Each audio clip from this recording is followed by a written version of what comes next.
बिस्मिल्लाहिर्रहमानिर्रहीम। अस्सलाम वालेकुम व्यूवर्स, कैसे हैं आप सब। उम्मीद करता हूँ आप सब खैरियत से होंगे।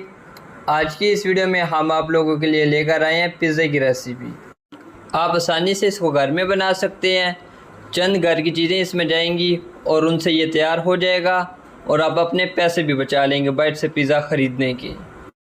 चलें तो बनाना स्टार्ट करते हैं। जी, हमने एक बाउल में थोड़ा सा पानी लिया है। अब हम इसमें पिसी हुई चीनी ऐड करेंगे और 1 चम्मच ईस्ट की शामिल करेंगे और फिर इसको मिक्स कर रख देंगे। अब हम एक बर्तन में 2 कप मैदे के लेंगे। मैदे को हमने अच्छे से छान लिया है और उसमें 2 चम्मच ऑयल की और आधी चम्मच नमक की शामिल करेंगे। इन सब को अच्छी तरह मिक्स करेंगे। इसको मिक्स करने के बाद हम इसमें ईस्ट और शुगर का मिक्स किया हुआ जो पानी है इसमें मिक्स करेंगे।